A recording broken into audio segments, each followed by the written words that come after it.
Good morning, fish keepers. Cam here from the fishroom.co.nz. We've done it. We've made it to Friday. It's a fantastic Friday. A, because I've got coffee. That's a good coffee. And B, we have a very special guest on. So let's bring them up. Good morning, John. Good morning, Cam. Good morning, Big. Good evening, Biggs. Afternoon, Biggs. Yeah, you're a whole day ahead of us. I certainly am. Friday. I'm like, it's not Friday. I know, we're stuck on Thursday. Thank you very much for being with us. It's greatly appreciated. This has been a marathon effort of trying to get you here and making everyone's schedules work. So we got there in the end. So thank you very much. No, I'm honored, my friend. Sorry I couldn't make it earlier. It is what it is. Things happen. Cool. So first thing I would like to know is what got you involved in aquariums or fish tanks or where you are in your hobby today? Entirely that would be due to my father. My father, I remember growing up, we always had a little fish tank, probably only a 10-gallon. I think a 20-gallon tank would be an absolute luxury back in the day. I'm 53. We always had a tank in the. My dad was a professor, and strong academia, and we had a huge library in the basement, and that's where the fish tank was. And it was the standard box filter with the charcoal and the wool, air driven. We did have a heater. I'm not that old. It's not like we had the slate tanks with the Bunsen burners or anything, but we did have the basic Tetras and the Cardinals and whatnot. And then I do remember, I got into it very, very early, but the same appreciation, not just for fish tanks, but all nature. So Dad was never really into reptiles, so I can't really say where the reptiles and the spiders and all the dangerous stuff came from, but just that general appreciation of everything natural. We owned a gardening company growing up, so we were very heavily involved. We had a massive yard, so you didn't get to sleep in on the weekend. You had to get up and do something in the yard. Doesn't matter what it was, and it's just always been entrenched in me. Me and my dad. My mom passed away about a year and a half ago, and I'm kind of my dad's primary call for everything. And we just moved him just yesterday into a different home. So me and my dad are still very, very close because of that connection. Excellent. Yeah.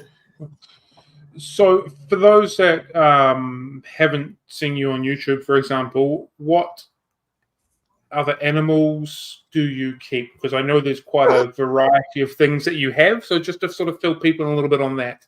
I'll give you the story as to why I have all that other stuff. Now, before I was really known for fish, I was probably known more for dangerous animals, primarily venomous snakes.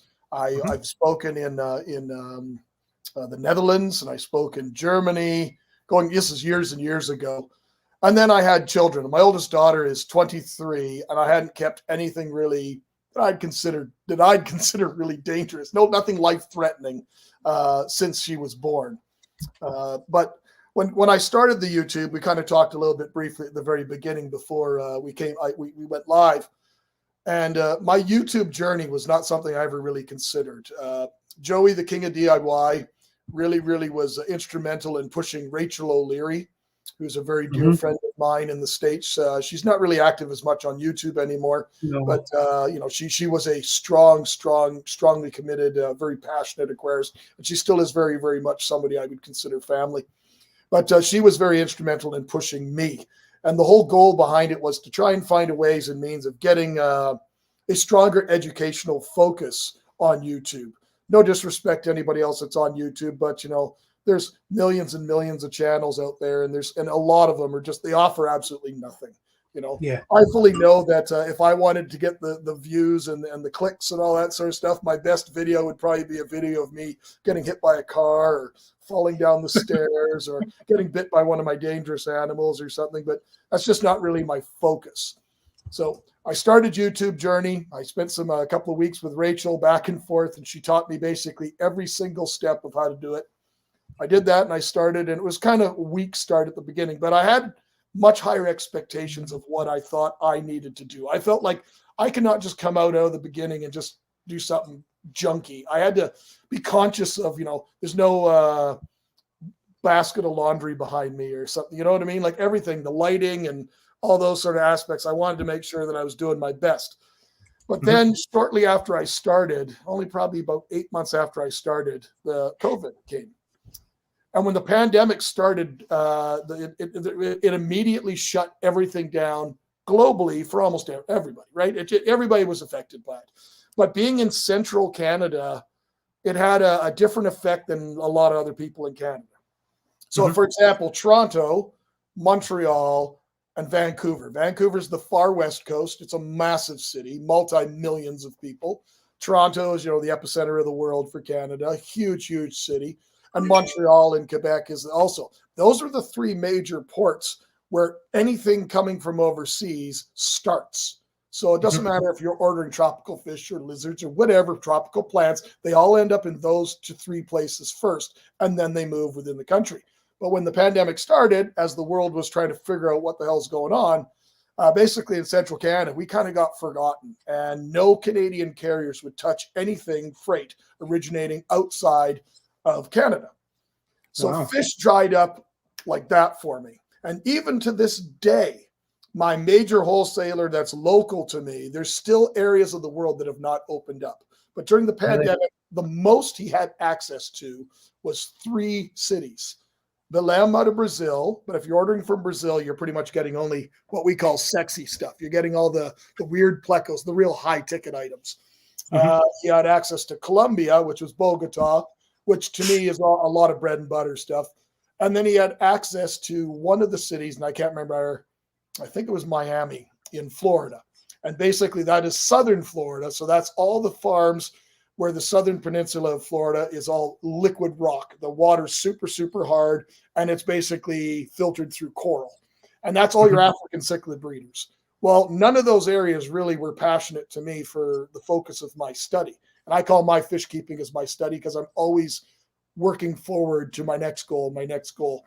And I was really at a crossroads. I didn't know what to do. I was like, I've just gotten this thing started, and now the brakes have been put on, no fault of mine.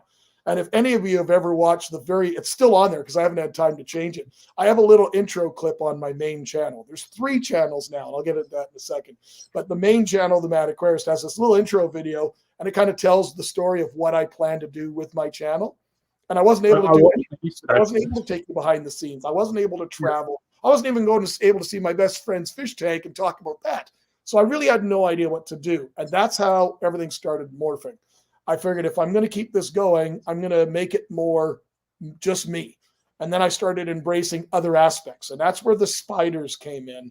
That's where the centipedes came in. That's where some snakes started coming in. But it all came in very organically. I'm a national natural territory manager for a pet and vet supply company. And I sell pet supplies to the equivalent of like 2.5 provinces. It's a very large space. And one of my customers at the time opened a brand new store, and we kind of knew each other, but we didn't remember from where. And, we knew each other's names, and we just started this relationship opening up the store. And it's about the 3rd visit or so. He says, I remember who you are. And he says, come with me. And we went in the back room, and he opened up this overhead steel locked door. And inside it was a treasure trove of venomous snakes. He had his personal collection in this back room of this store. And that's what really kind of started all the seeds going again. And the first thing wasn't spiders. It wasn't snakes. It wasn't anything dangerous. The first thing was actually isopods. And if anybody doesn't know what isopods are, those little pill bugs, potato bugs, roly-polies, the little things you find on the floor in your basement. I don't know if you have basements in Scotland or we call them weed lice. Yeah, exactly. Same sort of thing, and they're basically all over the globe, and right across the world in all temperate and tropical zones. They're not in the Arctic or anything. But this gentleman was keeping a pair of cobras, or monocled cobra. He kept one called Neil, and I made a video on Grumpy Neil. And he was keeping this enclosure bioactive. Well, being the scientist in me, I was super intrigued by this and trying to, what do you mean? Like, tell me more about this. And he basically had his entire enclosure running with isopods and springtails and mealworms and all sorts of stuff that broke down all the waste products from the snake. Ate sheds, and it broke down everything. So it became not a fully natural system. That's like saying an aquarium's a natural system. It'll never be. But he did this all that way. So he limited the amount of time he had to work in the enclosure. And when you've kept these type of dangerous animals, I'm still the same way today. When I used to work in the pet store, somebody come and say, can I hold the snake? and it'd just be like a pet store corn snake or something like that. And it's still, my brain is like, why? It gives nothing to you. There's nothing for the animal in that exchange. I just like setting up nice enclosures and enjoying them. So isopods started it. And at one point in time, my YouTube channel for isopods was like number 3. Isopods became this big thing. And as we expand our knowledge using science and learning about these systems, the forest floor, the ecology of the forest floor is no different than an aquarium. You set up an aquarium and you do all those things to achieve that kind of natural balance of the bacteria, the living system. The forest floor and everything is exactly the same way. So even in my short isopod keeping time, I've evolved from one area and I've done a complete 180-degree turn into the way that we do it. And we're all learning that way.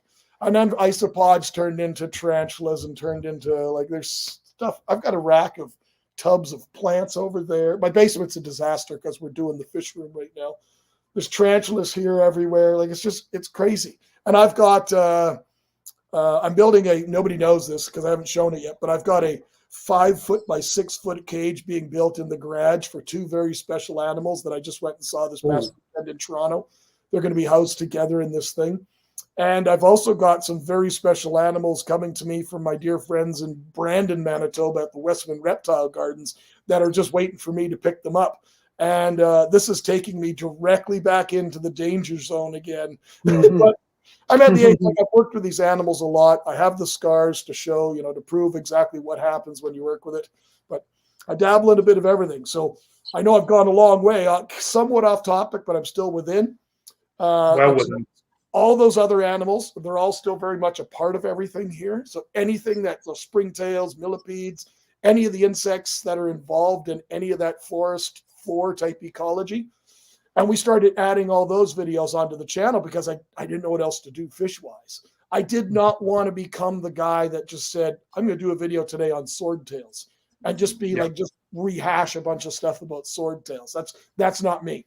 Everything that I've done, and I'll be totally truthful and transparent with everybody here that's watching today, is I think the content that I've put out in the past 6 months, other than some real key videos like the videos with Adrian I just did, or some of those ones that are long-term, I think my content right now is crap compared to what I want it to be, to what I expect from myself. But until I can get a room that is finished, like the fish room's just behind here, and I've shown in videos that I'm taking everything that doesn't belong in the fish room out, and everything in the other room over there, just on the other side, like directly in behind me or in front of me, is where the 12-foot aquarium is going. And I've got stuff everywhere. So my plan is to build that this winter. I've got everything. I've got the glass. I've got the epoxy. I've got the wood. I've got everything here. It's just making the space and the time for the project. Because once you start, you want to keep going. I've done too many videos on projects that I've started that have gone nowhere beyond that. And I hate it. Welcome to my world. Yeah. That's part of the fun, right? It never ends, right? Exactly. Yeah, absolutely. Yeah. Just want to touch back a little bit. When I first found your content on YouTube, there was a complete point of difference of where you were coming from. Like you're saying, you don't want to do videos on, here's the same fact about a swordtail that everyone else has got. What you were providing was so significantly different. It made it so incredibly captivating. And Thank you. and I think that's where the desire to continue to watch you has come from, because it's not just that here's a swordtail, you come in orange and red. It's really digging deep into what different things are, and the way you deliver it is fantastic. So thank you for that. Just as a viewer's point of view. Honored, my friend. Like, there's lots of people that they're big channels and they do an excellent job doing the basic stuff. And they don't just concentrate on just the basic stuff. But to me, I can't do anything unless I can tell a story behind it, something that's interesting. And to be a wildlife kind of photographer guy, and then all of a sudden now I'm doing YouTube. It's like we live in a world where if I bred a fish 25 years ago and I don't have a video of it, it didn't happen. Is the mindset today. And that drives me crazy. I'm not going to go back and do things that I've done already. I want to go forward. Yeah. You've got to keep it interesting for yourself as well. Yeah. So talking about breeding, I saw a wee video where you talk about your puzzle theory when it comes to breeding. Can you explain that? Exactly. Can you explain that a little bit more in depth? Everything, like, to me, like, Cam, what do you keep fish for? What is your interest in fish keeping? If you were to narrow it down to one thing, what is it? I've been recently asked this as well, and my answer changes every time. I think I enjoy having a wee piece of nature in a glass box, if that makes sense, trying to replicate as much as I can. Yeah. What about you, John? I like setting up an ecosystem and watching it evolve. Yep. See, my interest in fish keeping until recently, like the better part of the past few years, has strictly been in the puzzle. And the puzzle to me is acquiring a new species and putting all the pieces of the puzzle together to get that species to replicate properly in captivity. And by properly, I mean to within the constraints of what it normally would. Yeah. Now, in the wild, there's species, a lot of the big cichlids, Belodrochromis from Lake Tanganyika, a lot of the big Parachromis from Central America. These big cichlids produce these large groupings of progeny because there's heavy predation on these offspring. The eggs get predated on by all the different characins and then the live bears that are in their habitats. So the parents are very, very diligent trying to protect. And then there's lots of competition around them. And then some of these species are also very, very voracious, like having bred a few piranhas.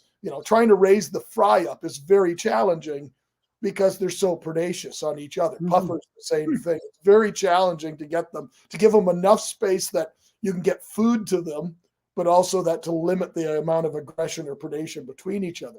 But as you evolve, so do you guys, are you members of a local aquarium society in your areas? I'm not, but I know. But you've heard of them, right? Yeah. Okay, well, an aquarium society, like our local one, we have what's called a Breeders' Award program. And everything is broken down in regards to what involvement do I have to get that species to breed? So as long as we have a healthy aquarium, we'd probably all agree that a guppy, a swordtail, a platy, convex cichlid, crebensis, some of those basic ones, as long as the basic needs are met and are very easily met in a small environment, they'll breed to their capacity fairly readily, right? Now, that's a pretty easy species. Now, once you've cut your teeth on a lot of those, you'll kind of figure out what your interest is. And that's why I was kind of figuring out what you guys like. Some people really go heavy into the plant root, and some people go heavy into like cichlids and African cichlids and whatever they like. Everybody's different as what they take away from this. But to me, it's working on the pieces of puzzle. So like if you look at Lake Malawi, cichlids as an example, almost every single fish breeds exactly the same way. Every one of them.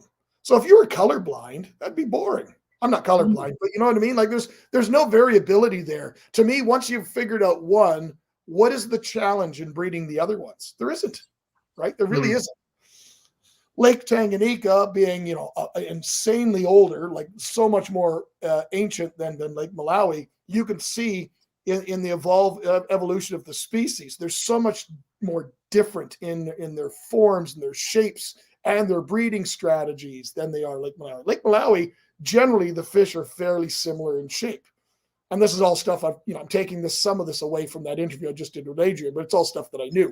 With the Victoria, it's a much younger lake as well. You look at Victorian cichlids, they're even more similar. They all look the same. There are a few extremities where they have extremes with different types of dental structures or their jaw structures and stuff to capitalize on feedings in a certain type of zone or something, feeding between a crevice or something. Lake Tanganyika, though, you get every extreme. You've got open water, you got crevice spawners, you got everything you can imagine, and every color, form, and shape imaginable.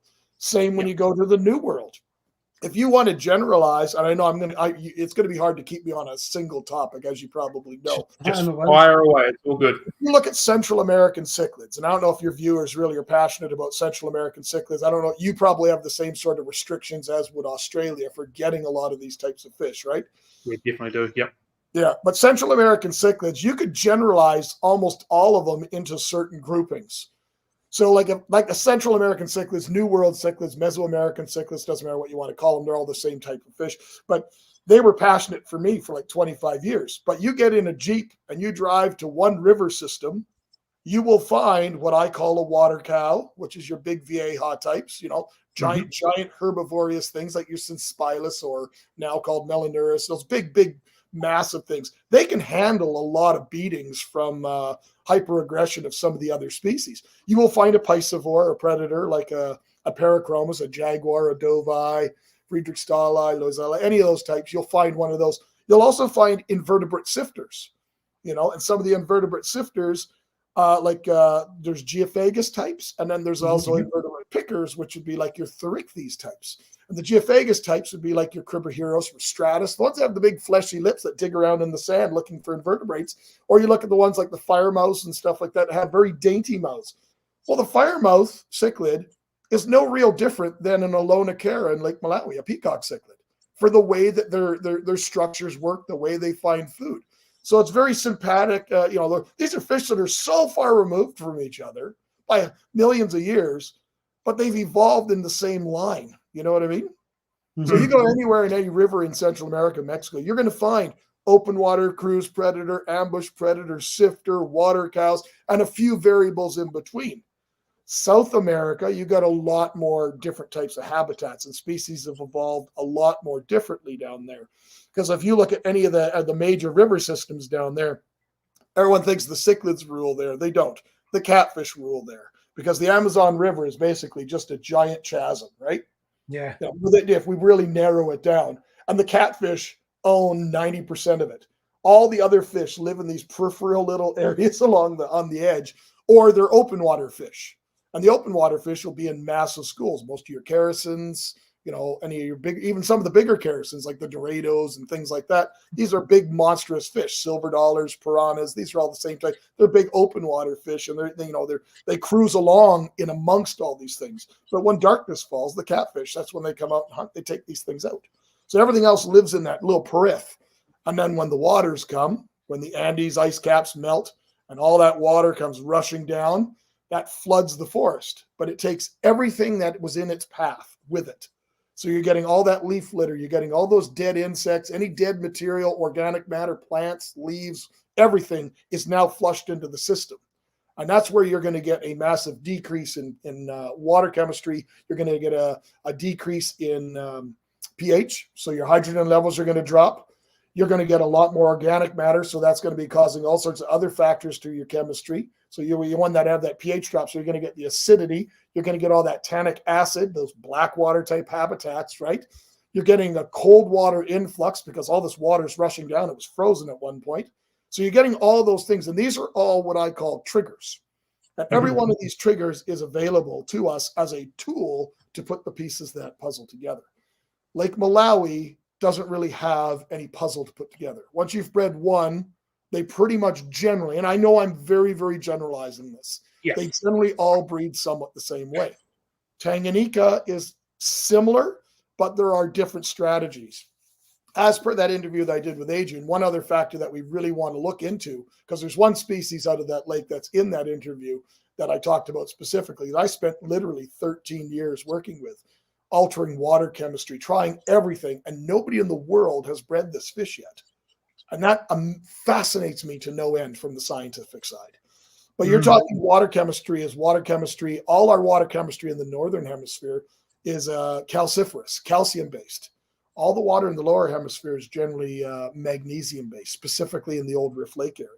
So being magnesium-based, it's challenging to replicate the waters. And if something is causing these challenges that we can play with, these tools that we have available to us, we can do water changes. We can alter temperature. We can alter chemistry. We can use reverse osmosis water, rainwater. We can make black water tonic. We can throw oak leaves and all these new botanicals that are available to us to create these different effects. Or sometimes we can put them all in a combination. But Lake Tanganyika, Lake Malawi, Lake Victoria, they don't really have any of these things happen. They don't get a seasonal change to any degree. They don't have any of these natural triggers. Like South American fish generally breed seasonally, cyclic. Yeah. The other fish don't. So everything's got its own little puzzle. It doesn't matter. I know I'm talking just primarily just cichlids, but like killifish, characins, it doesn't matter. It's putting the pieces of the puzzle together. I'm an old dude, so like this is. Think back before the internet, where you could type in anything. Think back then, like I would literally write letters to the ministries of certain countries to try and get rain patterns, to try and get anything I could get, seasonal temperature changes, anything that I could get that would be able to put those pieces of the puzzles together. And it sounds really cool and sounds really impressive, but like, think the guys that did it before me, 50 years before me. Those are the pioneers for aquatics, like Rosario, the Quartz, and like there's so many of them, right? But these guys, the biggest tank they ever had available was like a 10, maybe a 20 gallon. It had a rock bottom. No such thing as a heater, really no such thing as a filter of any kind. Some of them didn't even have power. And these guys are the people that bred wild angelfish, wild Oscars, wild convicts, wild Jack Dempseys. There's a reason those fish have some of those names. They're all mean, horrible names because these things were mean, aggressive fish. Well, if you keep those fish in a 10-gallon tank trying to breed them, it's challenging enough. You know they're going to be aggressive. Absolutely. I know I've gone way off topic. No. That was very much on topic, 100%. And I can assure you that I was very captivated the entire time. And by the look of this comment here from Brian, I can assure you he and probably the other listeners were very, very captivated as well. He said he can listen to you for ages, and I totally agree with that. What does it mean by cover off of my recent trip? I will be putting all sorts of videos about the Africa trip. I don't know how. I don't even have a video for Saturday, and that's my 1 a week thing. Yeah. But we went shock cage diving right on the Southern Cape. Nice. We went up to Table Mountain, which is this giant mountain. But just the topography is really cool. I did not find a cobra, which was one of my goals. But the thing that's odd is all the guys that live there while I was there would send me videos. Oh, my brother caught this in his yard today. And, oh, this was filmed in my backyard yesterday. And like stuff like that was happening the whole time I was there. But there's stuff there's content between those that'll be on both the channels. So when I go back to what I mentioned, I separated the 3 channels is after COVID, and I was able to start kind of going and doing content. I was able to start traveling again and speaking at events. Then all of a sudden the world opened up again that I could kind of do something. And I started realizing, because I've never really looked at any of the numbers. I don't really care. I just don't, the channel doesn't make really any money. I get like $150, $250 a month off the channel. And to me, I just look at it as it's just free money because it's just, I'm still doing it. It's still fun. The minute it's not fun, I don't care about the money. I'll just be out, but I still very much enjoy it. But I noticed that if I did a video discussing fish breeding strategies, my numbers, or what do you call them, analytics, would be great. Everything would be great. And then I put a spider rehouse video. Or I did a live feed with Joey, the king of DIY, and he kept telling everybody to go to my channel. And the video that was live that day was pigs on our farm getting neutered in our van. So if you're a hardcore fish guy and you got this guy, the big giant YouTuber tells you, yeah, go check out his channel. It's really cool. And that's the video that's live. I haven't done much. I've separated the channels now. There's 3. So the farm channel is totally separate. And I've only probably posted 2 or 3 videos since that happened because wintertime is just survival. But the bug, I call it the bug channel, but it's not really bugs. It's anything that's not fish. So South Africa, I went to the aquarium. That'll be on the fish channel. If I went and talk about some of the plants and the fauna, the flora and fauna that I found on Table Mountain, that'll be on the other channel. And the channel's called the Mad Aquarist Realm Natura, and that's where all the isopods, the spiders, zoos, anything at all that's not fish will be on there. Cool. Just again, tracking back a smidgen from when you were talking about the puzzles, you mentioned spawning and growing up piranha. We can't get piranhas here at all, so that's kind of cool to hear. So what was the process for that, and how did that come about? Was that a decision you consciously made? I'm going to do this, and how has that process worked? Well, the piranhas are very the piranhas are no different than a neon tetra. The only thing that is different with they are acaricin. So I've bred a couple of species of silver dollars too. You need big environments, but as long as you have healthy adults and you have both sexes, you got to condition them separately generally, and then you put them together. And when you put them together, like the piranhas can be very aggressive. So in doing this, sometimes you can lose one of the pair. But the regular ones that are the red belly one, which is the common one in the trade, they're pretty easy to breed, really. I would set up a tank with a lot of Java moss. Do you know what Java moss is? Like the moss. Or you could use synthetic Java moss, which is like they use for spawning koi, like different things like that. You know, all these fish, breeding koi is probably not much different. Breeding a tiger barb is not much different. But the piranhas will actually defend the nest, which is cool. So there are, you know, it's kind of like taking a tetra and crossing it with a cichlid. Because that's what people love about cichlids is like they'll literally go and, hey, how you want to get together? And then they'll form this pair, and then the pair will swim together, and then they'll kind of like, hey, you want to have some kids? Yeah, sure. Listen, and then they'll start making a house, and they'll start cleaning the rocks and everything, and then they'll lay the eggs, and then they have their very distinct parental roles during egg bearing as well as during the protection of the eggs and the fry. And they'll often have very, very distinct pattern changes and stuff. And those pattern changes might look impressive to us, but they also have signals and triggers to the offspring. They're not just for show. You know, there's a reason behind it all. But the piranhas were no real different. Like if you've ever bred a danio, a zebra danio, or a tetra or anything like that, think of that same way. They are an egg scatterer, but the only thing different is they like to kind of build a nest. And you got to have adults. So what does a nest look like then? What kind of like sticklebacks build nests? Yeah, something simpler. Yeah, like to me it was just I used a lot of I always had those synthetic kind of mops. I used to get them from like aquaculture places. You can make mops out of yarn like you do for breeding rainbow fish, you know, like same sort of thing. And instead of like back in the day when we had 35 millimeter film, those little cases that the film came in, they were awesome because you could put weights in them and sink them, or you can take the weights out and they'd float. You know, now we use cork as a float. Now you got to tie it to something that's going to sink. But I would use acrylic yarn mops all the time. Like I probably have one right here. I can show you what I mean. By the way, Cameron, I'm not taking any offense to him having a call review. I agree. These were just ones that I just pulled out of a tank earlier. So this is just regular yarn, right? It's some sort of camouflage color. It's a mix of green and browns. It's to mimic nature. It's to mimic roots of plants, you know. But you can literally, this one's got a cork on it from a wine bottle, so it'll float. Or I could tie it to something and it would kind of sit in the water, kind of like a clump on the bottom of the tank. I found this type of yarn, and I love this stuff. This is another fully acrylic product. The cork flew off somewhere, but it's very different. I don't know how to describe it. I think you get it in a green or a brown. It's meant for making, like grandmothers make sweaters out of it, but it looks more like a moss. It's got a lot more little strands. So I think if somebody made a sweater out of this, it would look kind of hairy, I guess. I don't know. But I really like these ones. I've used these for 30 plus years and they work great. But I really love this kind of product. I don't know what the yarn's called, but I just found it. I found it at Walmart. That looked very mossy.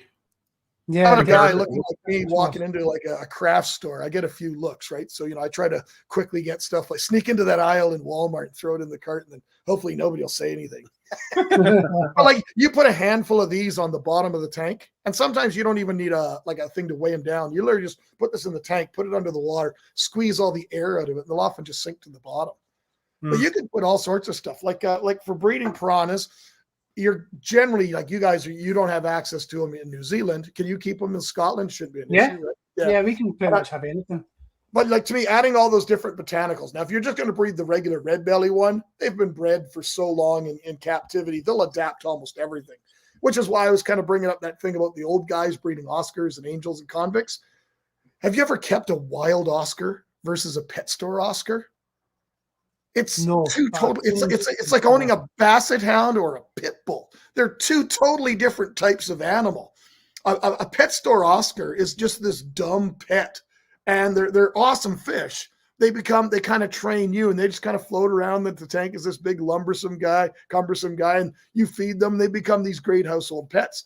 You get a wild caught Oscar, they are extremely cryptic. Like their patterning is that way for a reason. They hang up in all the tangles of branches and everything like that, and they dart out. They're like an ambush predator. You wouldn't see that with a pet store Oscar. They just float around in the tank. They know they're going to get fed. Totally. Yeah, and like for the piranhas, it's the same thing. Like I'm growing up a group of wild caught Tychochromis nateri, the red belly ones from a certain river system, and then I'm intending to put them in the big tank. Not 100% certain, but I'm growing them up right now because they're all probably about this size. So that's about 7 inches in size, I guess. I don't know what that is, 25 centimeters, 20 centimeters. And I'm growing them up now because once you have them now, you're fine. But they're predate on stuff. So anything I put in the tank with them, they'll probably kill and eat. But if I want to put a 12-foot Amazonian style tank and I want to have maybe a stingray and maybe an arowana, like all sorts of other stuff, maybe some Ultim Angels, I got to grow those piranhas up to a point that they're not as much a piscivore. Like if they're fed, they won't bother the other fish. Yeah. That's not the case with a lot of the species, like the blacks and the rhombius, those types. Like, no, those are a lot more challenging to keep. Most piranhas are challenging to keep as a group, except for a few. Caribes is one that I've done, and Naterae is one that I've done. I've done one more, I think, but I can't remember the name. Some of these are 25 years. I can't remember the name for the one, but there's one that predates fish scales. That's its diet, it's fish scales. With like silver fleck all over? Yeah, I've seen them called diamonds, but I think they also have that slanted front. Yeah, they would be related more to like the rhombius types, and they're very challenging to keep together. Yeah, I can imagine. Everybody has them one to a tank. That would make it a little bit more challenging to breed. Like I've kept stingrays multiple times over the years, and the only stingrays I've ever kept are just the regular Motoro. But the regular Motoro comes from all over South America. And if you get them from this river system, they'll get 30 inches. If you get them from that river system in that country, they'll get 5 feet. They're, eventually I think when they start, going in depth a little bit more, they're going to realize they have some very different species as well, not just, locations. Yeah. But they're a live bear. But the problem being is every one that I had was a surrender at a pet store. Every one of them that I got. And the problem is that they'd have them in these kind of touch tanks. And all I would think about, is in the back of my head is this is an animal that is venomous. This is an animal that can potentially really hurt someone. And I'm in like a family run pet store where little kids can get ignored and put their arm in the tank. So I thought, if this ever happened and a kid got stuck by that, that means stingrays are going to be legal in Canada. That's just the way our governments think, right? It's going to be instant. Can't have that. And then what's next? So I would take those out of the store and I would put them in my 750-gallon tank. So I had one that was like 30 inches in diameter, like bigger than a garbage can lid, called Big Mama. But the minute one of the young boys sexed out, you can't keep them together. Anybody that's a stingray breeder knows you cannot keep them together. The males are relentless. So my big female eventually died because I was away when it happened, when the male became sexually mature. And he constantly harassed and bit holes all around her disc to the point that I came home, she was floating at the top of the thing, because in the wild, they can swim away. Same thing with the piranhas. You know what I mean? Some of those more challenging species, they can swim away. In captivity, they can't.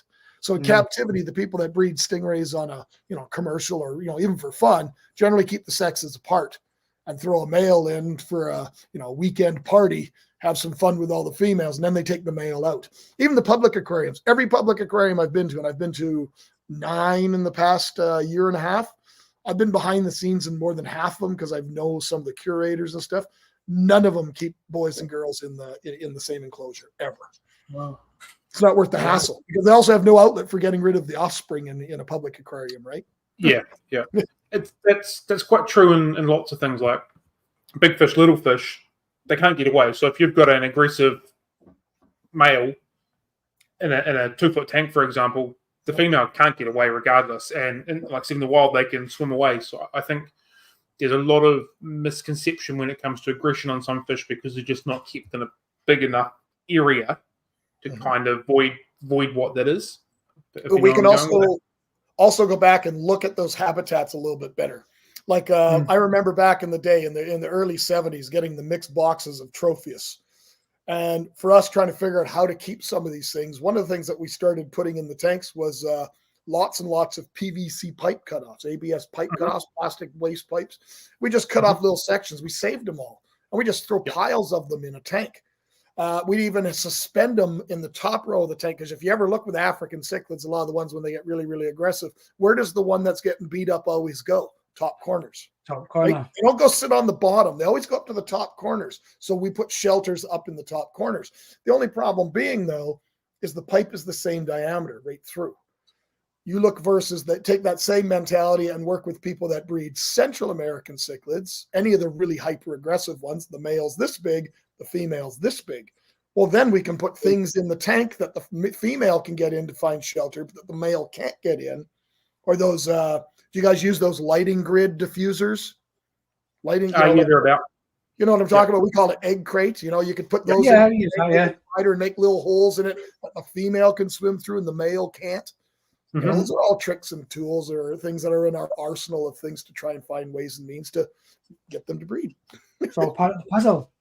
Yeah, it's to me. I've always viewed it as a puzzle, because like every fish requires something different. And I have a lot of tools at my disposal to figure it out. But there's also several fish that I've never been successful with in breeding.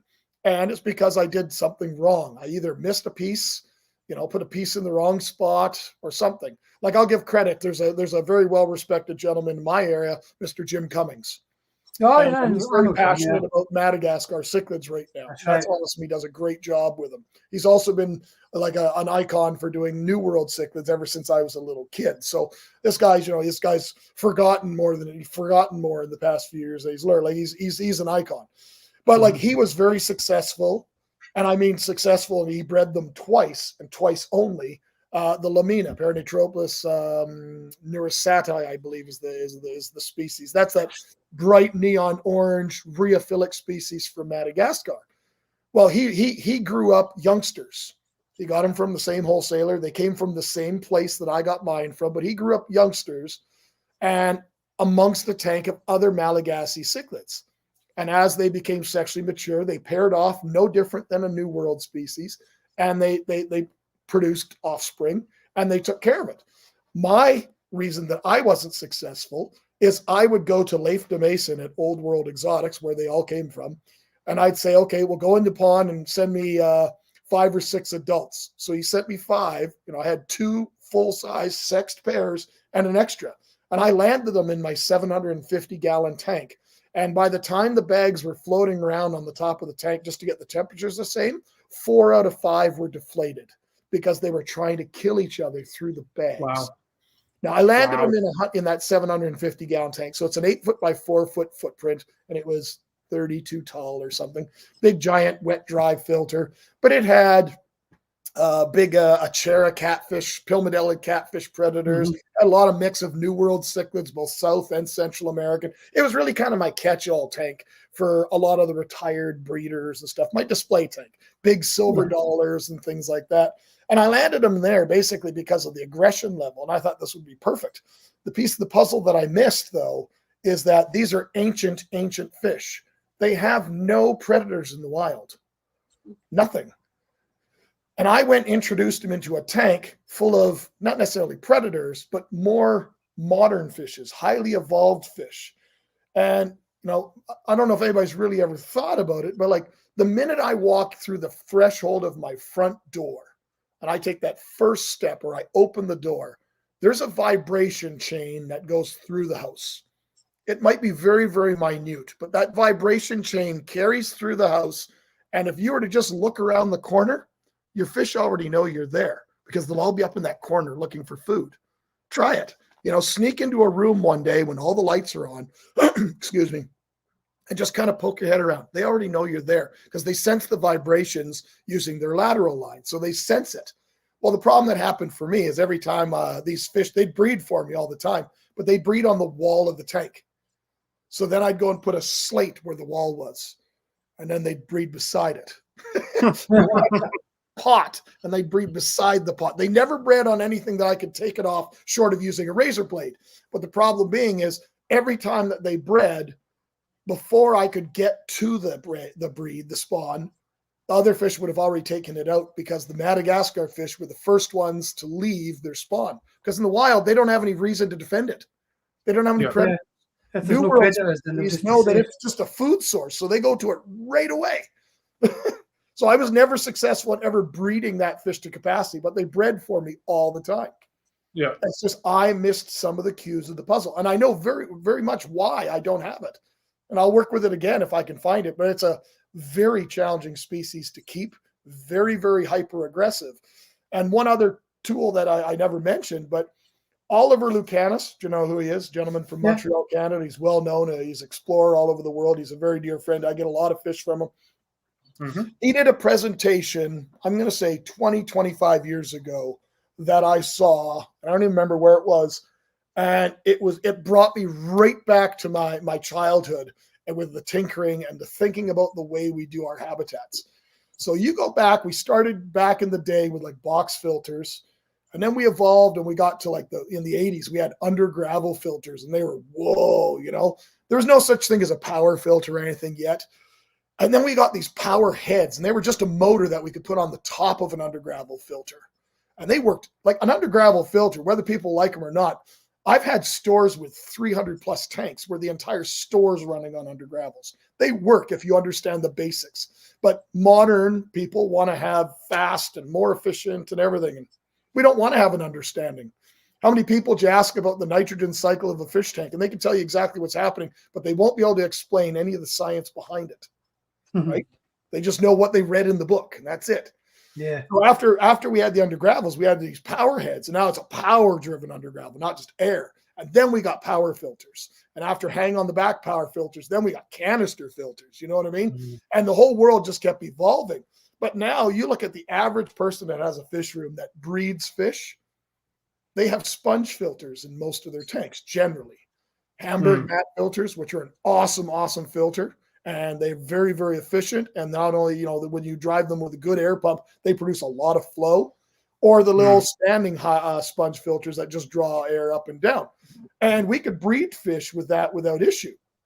Now, what triggered that talk that Oliver did that really brought it home for me was there was one fish that I was successful in breeding, and it's not going to sound like an accomplishment today because the fish is very, very common now, and you could keep it in a 20-gallon tank and breed it with a clay pot and a sponge filter. But that fish, when it came in out of the wild, was borderline almost impossible to keep alive, let alone breed. And back then, we also used to think that the eggs were light sensitive. So there's all sorts of factors involved. And the fish in question is the common buffalo head, blockhead, Steatocranus casuarius. It's a very cool fish in the trade now. Real cool fish. You look at that fish in its habitat in the wild, and it's like class 5 rapids. So it's hyper aggressive. You look at other fish, the lamina that I just mentioned from Madagascar. You look at a lot of those goby cichlids that have reduced swim bladder, a lot from West Africa. You got some of the pike cichlids that have reduced swim bladder from South America. You have some of these fish that are so hyper aggressive. Some of the Central American cichlids as well. They're just so mean. And they've got this misnomer in the hobby that these things are aggressive. And they're not. The habitats we set up are incorrect. If you add current to these tanks, and I'm not talking a little bit of current, you add a lot of current. Like you look at some of these habitats, if you go down to the local stream near you and look at those habitats that are in your backyards or your areas, outside the urban areas, and you stand in a stream that's only a foot tall, the water's rushing past you. These are the habitats of fish. There's no slow bubble. A bubbling would be a lake. So if it's a lake species, the water can be tranquil. If it's a river species, generally it's not going to be. If it's a lake species in an area that has a seasonal change, like in an areas like Scotland or something where we get these seasonal changes like torrential rains in the spring, or like in Canada, we get these melts where all of a sudden there's all this excess water rushes in, same as like we talked about in South America. These are seasonal changes that'll change that habitat. Well, those are pieces of the puzzle that we're missing. But Oliver did this presentation on this type of pump. It's called a linear pump. And I don't know, he was selling the pump, but I think it's designed by that company in Germany. And they have that one tank. I'm sure everybody's probably seen it. There's this one tank that has loricariids in it. Yep. It's not this the big wholesaler somewhere in Germany. And the tank's at kind of an angle, Like at one side, the water level's this different. At the other end, it's nothing. But it's just moving water. And those are habitats. And in this presentation that he did, he had like underwater footage of wild discus living in like class 5 rapids because they find sanctuary behind a big boulder, right? Because there's going to be these little eddies and currents, and everywhere there's different. To us, we look at it from above. It's like, holy crap, how could anything live in this? But each in that environment, there's different niches within that environment that the fish can take refuge in. So like to me, I played around with that. In that 750-gallon tank, one of the big fish I had was Bacorti, Synecles Bacorti. It's from Lago Isabel. It's a big, massive water cow from Central America. They were like 15, 16 inches, gorgeous green and yellow fish, 15 inches tall, this big. And I could give them a head of romaine lettuce and they would destroy it. But they were just a big lunker of a fish. John's looking the fish up. But I remember when I took this pump, and there was a company called Hydor in North America. I work in the industry, so I remember talking to them about this theory, and they just developed one of their water fans, I guess you call them, water pumps, and it was a number 8. I don't even think they manufacture anymore, but it was the size of a Canadian football, which is like kind of like your rugby. It looks like it pointed on the ends. It's brown, not a soccer, and they gave me this thing to try it. Now, the reason I needed that biggest one was not that I needed that monstrous pump. It's they use a magnet to go through the glass. Yeah. And this is a wood tank that was 3/4 inches plywood on the side. So I needed something that could at least hold on to that side because there's no way to mount it. There's no clip that hangs on the top. It was just this magnet. So he says, well, this one works with 3/4 inch, no problem. So I brought it home and I put it on this tank and I turned it on. And within seconds, these giant 16-inch fish were thrown across like a kid throwing a baseball in the tank. They're just thrown across the tank. They're, what the hell happened? But within 3 days, all the fish could swim in that current as if it didn't exist. And to me, that is the type of stuff that we as aquarists got to start looking at and investigating. Like that's why like some of my videos, people might not get it because I'm not showing the ooh and all the time.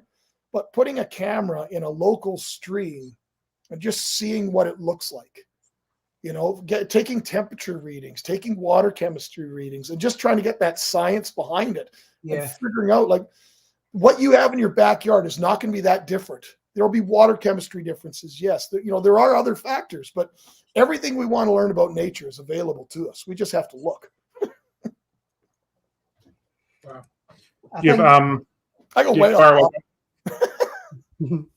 Having a big high-powered rapids aquarium is just something that I would love to have at home. I think it's quite a specialist setup though, because you need the length, and I don't know, but there should be more of them available. It should be more something that we can achieve, like all the different sizes of aquariums. There must be a system where we can create like an aquarium with an outer rim as well for the overflow and have it cycling around, because I think we'd get much more out of the species having them in that environment, especially like the small goby species, and they're just mind-blowing. Well, there's stuff I've never even seen in Canada. I see all these different gobies out of the northern streams in China. I've never seen them in Canada. I've seen them in shows in the States, but I've never come across them. But the problem with trying to set up these systems is we set them up to what we think visually they should look like. And I've seen people that have done these pipe networks connected to pumps. And that's all below so it takes water from here, moves it across the bottom, and then puts it up. But almost every pump that's devised in the aquarium trade is the same type of flow. It's very directional. And you go to a river, the whole river's moving. There's not just one spot that's moving in a river, right? So it's very, very challenging. I've never had one. I've never owned one. But I do have the Congo tank that I've got. And when Oliver finally gets me the fish I want back for it, once I've done the move and the changeover, I want to put one of these on. And I can't think of the name of it. It's almost like they're like a wave maker where the fans move. Yeah. So it's not always a constant in the same spot. I can't think of the branding. Jabio or something. There's all these long pumps. So they go on the top of the tank. And I think those are play with. Quite a reef keeping tool that is, because obviously reefs are swishing around everywhere. So it's quite a popular pump or device in that world for that reason as well. Yeah. But then you got to what go we could do. big boulders in the tank, you know? Yeah. People are shy. Like I see people's tanks all the time. It's like they scape it for what they think it should look like. No. Have that tree sticking 3 feet out of the tank, you know? Do stuff like that. You know, have fun. You look at the aquascapers, those guys that are big into aquascaping, they've changed the game. Like most of those tanks aren't really practical for fish keeping, but they've changed the game in the way that they do everything. And like those giant stumps, you see them on the internet all the time. Giant stumps that, you know, like it's a full tree coming out of a 20-gallon tank. It goes up into the rafters. You know, I've seen that. What you see in that tank is awesome. I know. Yeah, it's like they literally just take one section of a local stream and replicate it in their aquarium. Yeah. And it looks amazing outside of the tank and inside of the tank together. And you're captivating the whole nature element. And if you can incorporate pill bugs or slaters grown on that piece of wood, which I've done in an old aquarium I had this round stump that I found at a bog just across from me first day. And I was in my garden for about a year and a half. And by the time I put it in the aquarium, it was full of wood lice. So they all came up and lived on the thick top part. I didn't have any fish that would eat them, but it was like a double ecosystem. So it was getting what was going on above and below the water. See, I love the idea of doing a tank that, and mine, once I get the room finished, the basic room, then the pressure's gone. Then I can know, like, well, I'm short a video today. I could go, let's do an update on these. Let's do an update. I've always got that available. I've never had that available to me yet because I'm always behind the ball because I travel constantly. Like I left on the 30th of October and I've been home 2 days till today, you know, like, so it gets challenging then when you can't do the stuff at home that you want to. But I like the idea. I've seen a few examples online where you'll take a tank, doesn't matter the size, and you'll have like a stump, and the stump will be in the tank, but you'll have a cut in the tank, and you'll also be on the outside of the tank, you know, and you have all those plantings up on the stump as well, where the glass box is the fish section, the aquatic section, but it's the whole environment surrounds it as well. Yeah, I love that. Never stop experimenting. That's the fun. I know, because if you do it right, you can watch both sections evolve. Yep. You have the fish in underwater and plants and whatever, but in my case, I had blackworms living in the wood under the water, and I had millipedes and centipedes and all grown on the top, and they were all multiplying, so it was like double. I was feeding both the dry and the wet section. That's awesome. I loved it. I really did. We get enough isopods and bugs that just show up in the house. And every time I'll be anywhere, my wife will send me a video and she'll just show me a picture of her hand holding some sort of bug. And I go, not mine. Because it's either a cricket. It's not like if the crickets that live outside are black, the crickets we buy to feed things are brown. They're called camel crickets. So she posts me pictures of these things all the time that she finds in the house. Yeah, she'll send me stuff all the time. Well, we find pill bugs, wood lice, or whatever are the native ones, the endemic ones here. She'll post me pictures of those all the time. I go, that's not mine, because mine will get some of the species. The offspring, the mankai, are so small they'll actually go through the mesh on the thing. I have about 3 species that'll all of a sudden just show up in one of the other tubs. It's like, how did they get there? We'll find them in the house.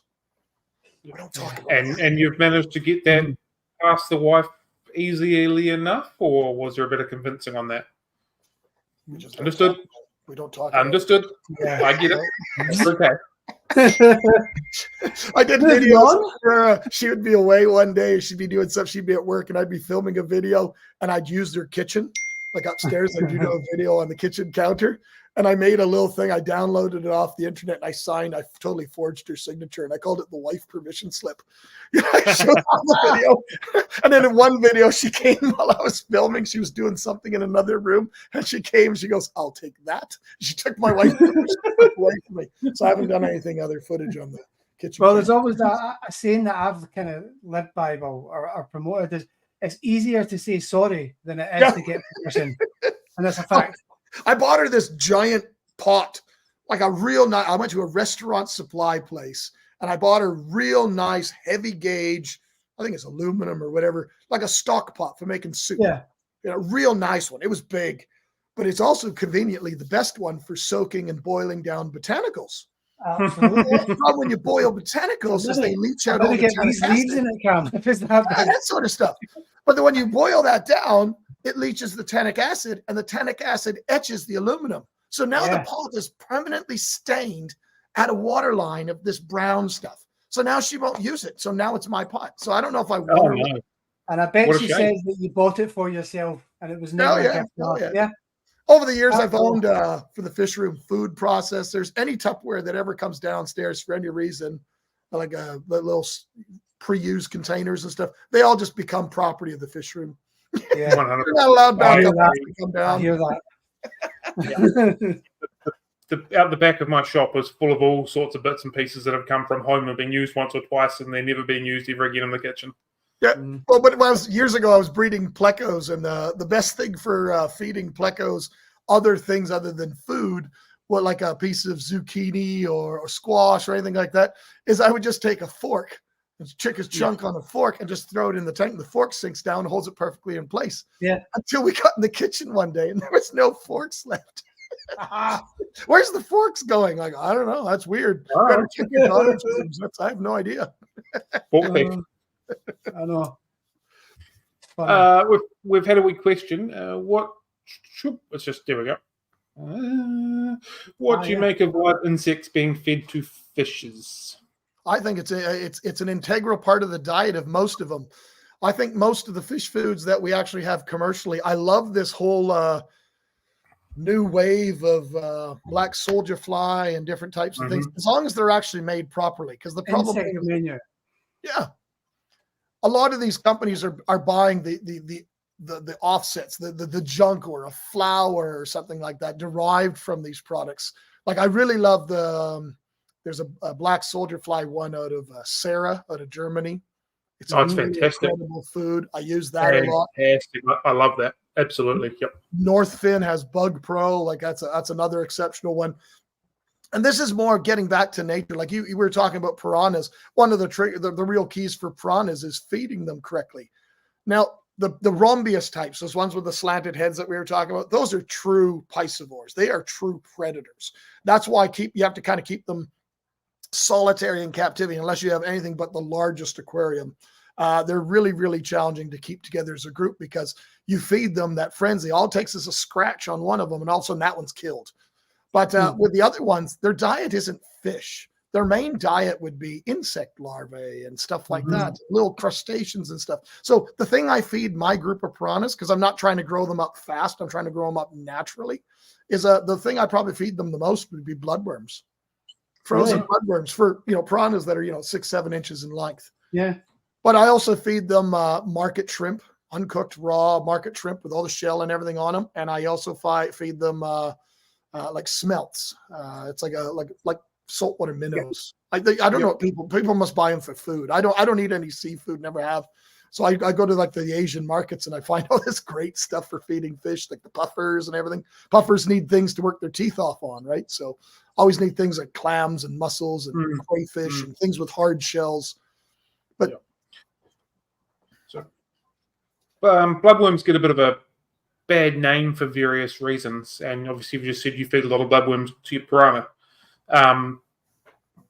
What's your sort of thoughts on the bad name or the bad nutritional breakup of bloodworms?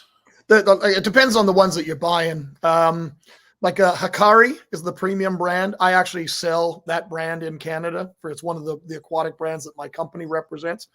And the Hikari ones with all their sterilization processes, I've never honestly ever had an issue with them. I like the fact that I can get them as a normal, or I can get these jumbo ones. They might very well be a different insect. I don't know. But the jumbo ones are what I use generally for a lot of the larger killifish where they can take a full thing in. But then my passions and interest in fish has changed a lot. So I've got probably about 20 different types of weird kerosins, like little small tetras and stuff, because there's this whole new wave of all these new fish coming out of Brazil. So I've got about half a dozen or a dozen different species here of all these tanks. And some of them have like 5 species in the tank, just because every time the list comes out, they say, oh, I got to have those. I don't have a tank. We'll go somewhere. Yeah, make it work. I've never had an issue, but I know there are some lower quality ones that have all sorts of other junk in them. Mm-hmm. You're talking bloodworms, though, not blackworms or tubifex worms, right? Yeah, frozen bloodworms. Yeah. Tubifex worms and stuff like that. Some of those are raised, they're basically effluent, like they're an effluent worm. So they're going to be raised in like sewage naturally. So if you're collecting them out of the wild, you could be introducing all sorts of problems. But I don't feed them as a live source just because I don't have access to it. I do grindle worms. I've done white worms for years. I don't have white worms right now because there's no room for the fridge in the fish room right now, but I will once the room's redone. I've always done a lot of different types of live foods, but live foods that make sense, not just for the fish, but for me. Like vinegar eels, easy. You have any top fish that, needs microscopic food, it's great. Micro worms, huge pain in the butt for me because just due to my travel. It's legitimately, as soon as I get home, I got to set these all up again. Otherwise they're going to crash. So I don't generally do micro worms at all anymore. I find the grindle worms pretty much solve the problem for me, and they're easy at room temperature, and they're long term. Like I have one that the lid cracked on it and it's been infested by some sort of gnat or something like that. There's little gnat larvae all around it, and I've got to reset it. But I haven't done anything since before I left for Africa, and it's thriving still. Throw a little handful of cat food in it. It's super easy, right? Those are the type of live foods to me that work. Brine shrimp is so expensive, and it's a pain. I've been playing with grindle worms recently as well. The only issue I've found is if I let them sit in direct sunlight for about 5 days straight, they seem to not enjoy that very much. But that's on me, not on them. Everything else has been fine. Well, one of my buds gave me this little container. It's got all those little green scrub pads, and they're all set up in a. You know which one I'm talking? And I don't fully understand it. Yeah. And he hands me this thing, and he said it's so easy to work with. But I've never set one up from scratch myself. I have all the Tupperwares. I have more of the scratch pads. I just never have done it because the lid, as I say, on my main one, the lid broke, and I got to replace it. So. Super simple to set up. Super hardy. Feed them once a week, make sure there's a little bit of moisture in them, and don't give them direct sunlight for 5 days straight, and you're under control. Yeah, mine sit on the ground underneath one of the fish racks, and I literally do nothing other than maybe once every 2 weeks or so I throw a little, maybe a quarter a cup of cat food in it. That's it. Simple, yeah. They're very efficient. We've had another comment here from Rebecca. There was an interesting paper on how piranha, silver dollar, pacu heads, particularly lips and soft tissues, relate to their diets. Yeah. That's very, very true. I've never done any studies. I think that's Rebecca, freshwater ichthyology. That might be Rebecca. Yes. I've never done any studies on that group of fish, but I did study the jaw structures and the pharyngeal dental plates of cichlids for a long time. That was a big passion of mine. And you could literally hand me this little tiny bony structure, and we could go over the whole dietary needs almost of that type of fish in general, but that's very, very true. Another one who Rebecca would know very well is a good friend is Daniel Convetterlein in Germany, in Dornheim. And he stayed with me for about a week, and we did a couple of videos at the very, very beginning of my infancy of my channel. And his whole background is the study of these lip structures on pleco lips and how they can move. So like a pleco imagine those class 5 types rapids like you see in the Xingu system. We see from above, it's so turbulent. And this fish just basically moves around in its habitat like this. So we think of it as, is it letting go of its suction cup? If it did, it'd be, whoa, right? Not. It can individually control all these individual little tiny structures on its lip. So yeah, like a centipede or a millipede, it does all these little things. And I don't want to misquote it, but I believe they're called unculi. And each one of them, even at the microscopic level, you go down and you go further and further using electron microscope. There are all these little, and they're in that video that I did with him. It's actually the part 2 with Daniel Convetterlein. If anybody wants to find it, you can get the link for it. And it's all the little structure. It's absolutely fascinating stuff. But it all started literally by watching a fish in his tank and just kind of moving along on the glass. How does it do that? Because you'll watch a pleco on your front glass and it might move its fins a little bit, but it really doesn't do a lot. It's there. but there's all sorts of microscopic activity happening on that dental plate or the lip plates. And yeah, she's right. All the piranhas, all these fish, there's so much more to learn on this stuff. I haven't done a dissection on a fish though for 3 decades. I used to have my old fish room at the house used to be called the lab at my old house. And I used to have my dissection tables, my microscopes, and I did my own pathology and I did all that stuff. And like, if something wasn't working or breeding, I would literally do dissections on like, what piece of the puzzle am I missing? I've done all the environmental ones that I can address. I've done everything I can think of short of dietary. So let's dissect some. You're talking fish that you've imported might be $100 fish. And you're going to freeze it and cut it up and start trying to figure it out. Maybe a piece of the puzzle we're missing is inside. I don't know. Yeah. This is genuinely fascinating, and I'm loving every single second of it. We can go on for hours. I'm sure we could. Just be nattering on. It's just ramblings of an old dude. Hey, I like them. I like them a lot. Predominantly, you're a cichlid person, correct? Well, that's probably what I'd be most known for in recent years, I guess. I've been a member of the ACA for 30 plus years, the American Cichlid Association. Mm-hmm. I'm on the American Cichlid Association speakers program. So, when I travel and stuff, I was on the Marineland one before that. But I've gone through different phases, like I've never gone through a bird phase. Let's make sure we get that out of the way because birds are food, not friends. But I have kept, I went through a very strong pleco phase right around, I'm going to say early 90s, 89 to 91, 92 is when the Xingu system really opened up. And there was this new flood of all these incredible new fish that came out. Right at that time period, I was pretty much all pike cichlids and loricariids. And I've had a few odds and ends, but almost none of the fish had any descriptions. I don't even think the L numbers existed back then, the L numbering system. I think that came out after. But I remember getting the, foot long. I think we called it the Trump pleco because it was so expensive. This is long before he became a president. We're talking in the 80s and 90s. And it was just such an expensive fish. And I think that's now called L25. Pseudocanthicus. I don't know if it's described or not, but it was like this jet black cactus-like covered fish with blood red fins, just stunning. Yep. And then we had the L14, the sunshine, and the mango, and like they all have these stupid, goofy names because none of them were described. But the pikes were the same. Like I've only bred maybe 3 or 4 species of pike cichlids. And there's not many people in the world that have bred a lot of pike cichlids. They're fish that are challenging. They need large areas for territory. They're hyper aggressive. They need a lot more current, more than likely, than we could ever provide, to really give them that to control that aggression. Because you add those massive pumps on that I was talking to a tank of fish that are super, super aggressive.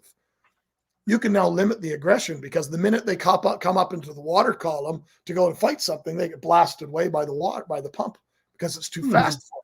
So fish that often live in those habitats have to defend a small little territory. They'll defend it to the death because the minute they leave that territory, they're going to be blown 100 yards down the stream. They'll have to find something new again. So maybe that's part of the puzzle. I don't know. But I did a lot of those. I went through a big phase where, back in the infancy with rainbow fish, but coming back into the hobby, looking at the hobby nowadays, the rainbow fish list is hundreds and hundreds and hundreds of species and locales now. Back then we had about 2 dozen. That was it. And there's people like Gary Lange in the States. There was a gentleman in Australia, I think his name was Ron Bowman. And we used to order eggs because you couldn't export a species out of Australia, but he would collect eggs and put them in these little tiny vials. I had one here. But these little tiny glass vials with little bits of like yarn. And he'd put the eggs on the yarn and put some clean water and a little bit of methylene blue. And we'd post these to people all around the world. That's how most of all the rainbows got out originally. Yeah. And same thing we do with killifish. I've gone through phases where I've done killifish, but killifish, I only like what I call the dirt killies, the ones that generally spawn in dirt. And then you dry it out and put it away. And then 6 months later, you re-wet it. That fascinates me. It's a phenomenal evolutionary thing. All sorts of stuff. Actually managing it. But cichlids is one that, like, I did 13 years of Lake Tanganyika, and then I got introduced into, that's when after that I got into cories and plecos and all that sort of stuff kind of came about, and the pike cichlids. And then I got into New World cichlids, and then South America and Central America just had this whole new world of promise. There was just so much more diversity that I'd never experienced. But I've dabbled in a bit of everything. I've bred all sorts of barbs and tetras and a couple of 3 or 4 puffer species and Clarius catfish, like it's all pieces of the puzzle. But like, that's why I asked you at the beginning, like, what's your interest? What's your interest? Mine was just figuring out to breed that species. And then I generally moved on. You know what I mean? Mm-hmm. Yeah. I just did something else. So what do you call a success in a breed? Like, you've done it once, you've been able to replicate it, you've then grown the fry out to juvenile stage. Where do you go, cool, I've been successful in this.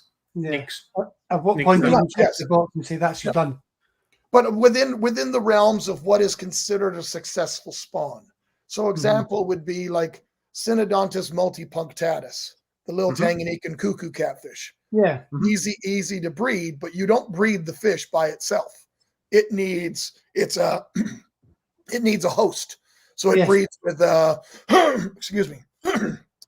It breeds with Victorians, Malawis. It doesn't really matter. As long as you've got a mouth brooder, it'll generally breed with them fairly well. You just don't want something that's super, super aggressive. And you want something that's a little bit, I don't know the right wording, because all these fish are all captive bred now. In the wild, the species that would live in the areas where these fish are would be very waspy to watch for it, because it happens and they're still successful at breeding. But in captivity, you take something like a red zebra or a Victorian or something like that's just kind of oblivious to the world. You'll breed it. But a successful spawning of Synodontis cats that use that type of platform for breeding would be maybe 5, because it's not going to be dependent on the Synodontis. It's going to be dependent on the host. Yes. Right. And the Synodontis babies develop and hatch faster than the host's offspring. So the other fry are developing eggs in the mouth, become the first food source for the Synos. Right. It doesn't mean they're all done that way. There's lots of species that we know nothing about their how to breed them or their husbandry because they might migrate. Clown loaches will never be bred in captivity, just in an aquarium. They're going to have to be hormone induced because they migrate. A lot of the knife fish and stuff like that, not all, but some of the knife fish are the same thing. Clown knives, the big clown knives out of India, they breed almost identical to a cichlid, but they need a massive trigger. They need a seasonal change, like a massive break a heater, crank the heater up, let it go to 95 degrees. That'll trigger a spawn in them, because what would happen, they would spawn generally as the water's going down, where they can control it better. I've just seen recently someone in Europe has successfully bred black ghost knives in their aquarium, which I thought was really, really phenomenally cool. And then they're being bred in Florida in large numbers using hormone induction, and they've been bred a long time in Asia on the farms, and I can't say if they're using hormone, if they're breeding them naturally. I don't know. There's another gentleman I just saw that bred something I don't think's ever been bred in captivity, was the Erythrinus, the Peruvian rainbow or Peruvian red wolffish. It's a dwarf wolffish. It's not one of those giant mean ones. They get about 6 inches. They're still a bit hell on wheels, but that to me was very impressive as well, because he had not only to breed them, but he also documented all the different stages, which I thought was really fascinating. Yeah. It's one thing doing it, then documenting it to be able to replicate things. I think that's the interesting thing when it comes to reproducing fish, is replicating. It's not just a fluke. We've tried this, that worked. We've tried this, it hasn't worked. We've tried this again, and this has worked. So that is where we kind of go with it. You achieve it yourself, but then you can hand the information over, and then they can follow your steps and also replicate. So I think that's a good marker. I think the European market, or not market, but the European aquatic hobby, outside of the North American market, there's, and I don't want to generalize it, but I kind of have to, it's kind of viewed as a lot more arrogant. In Europe, a lot of the communities, like they have those L number days and stuff like that. And it's the scientific community meshing together with the hobbyists, because the scientific community is generally using dead fish, for measurements and all that sort of stuff. They don't see the behaviors that aquarists do. So we have both things to offer to each other. It's just finding ways and means to do that in a conducive way that we both benefit from it, or the animal, the species benefits from it.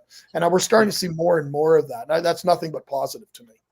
Yeah, I think more people are like Rebecca are diving into academia and meshing the hobby as well, and focusing in on niche elements of the hobby and bringing that back. Once they've achieved that, they're bringing that back into the hobby.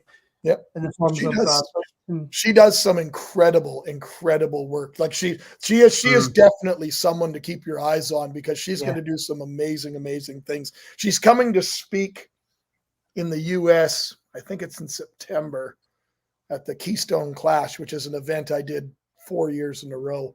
But it's just time-wise, it always falls exactly in the same window when I'm doing I'm the director of aquatics for the Canadian Pet Expo teams, and that falls right in the window of that. So I'm never able to attend it right now. But that's her first appearance, I believe, in the States. So anybody that's watching this, she is definitely someone to keep your eye on, because she's going to do some amazing things. Very totally. Yeah. Fantastic human being to talk to about.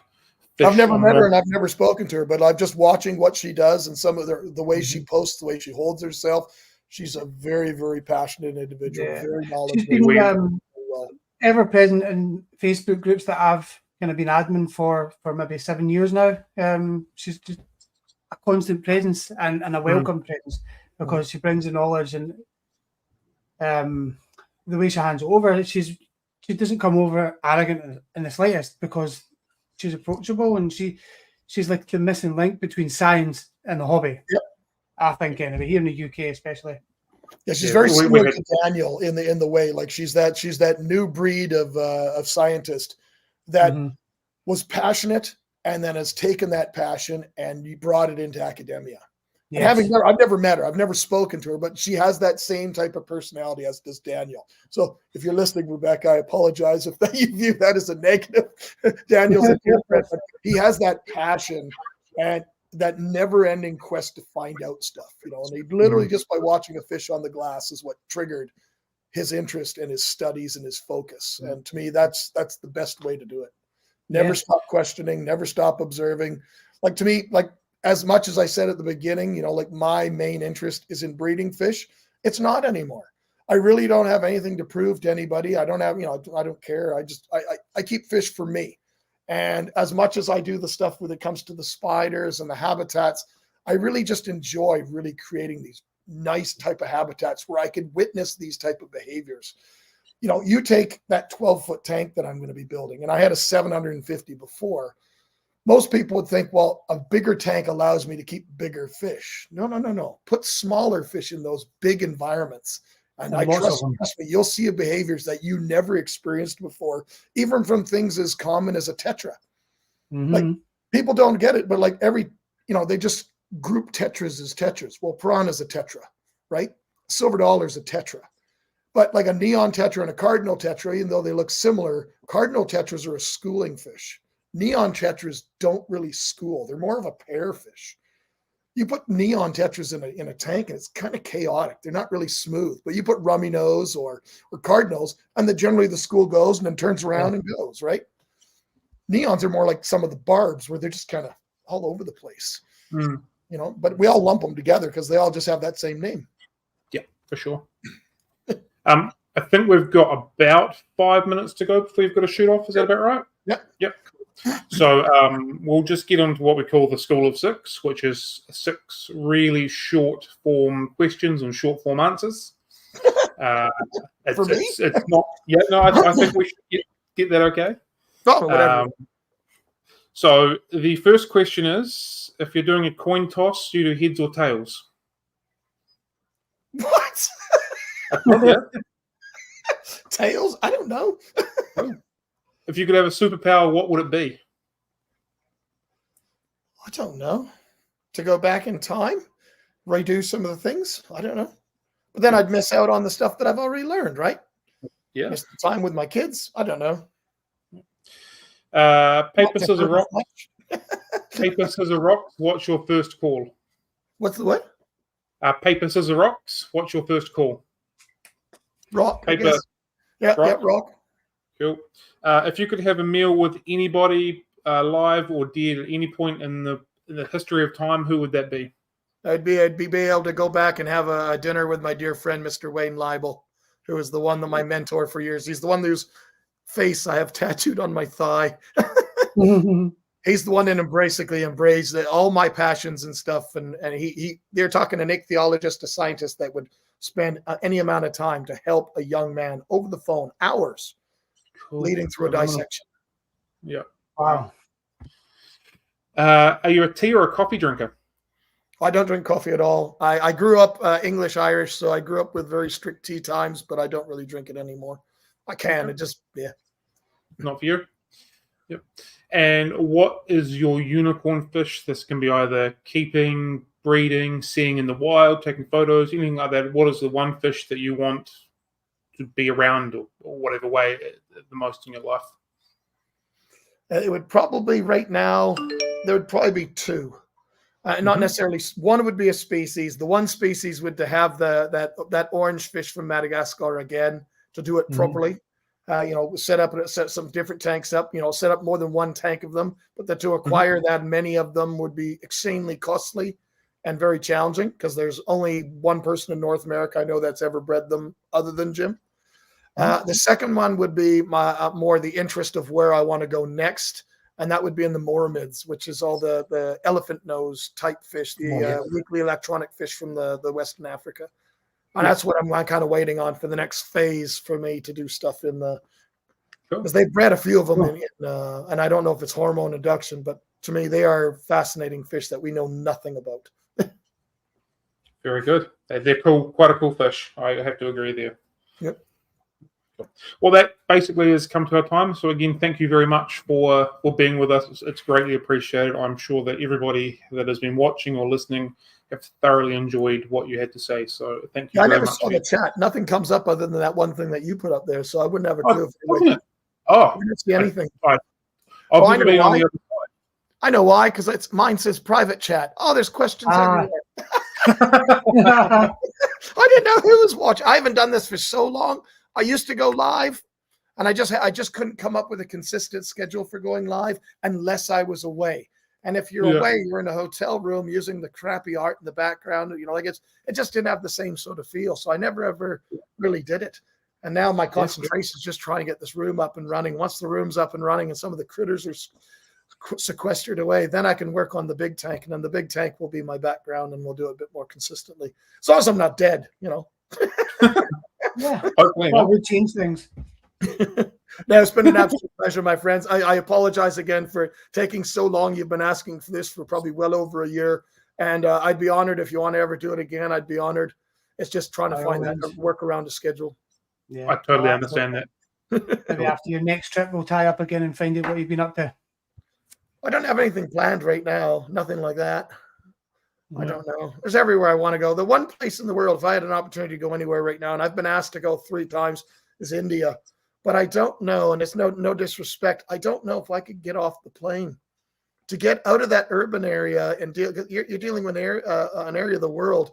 It's the most populous area of the world, and the sanitation's not a high thing. Like in the urban areas, I don't know if I could get out of it. And it's not really a safe area unless you're traveling with people that you know and respect from that area. But my challenge is I go anywhere I go, I got to think about not just the facets. Am I going for fish, or am I going for snakes, or what am I going for?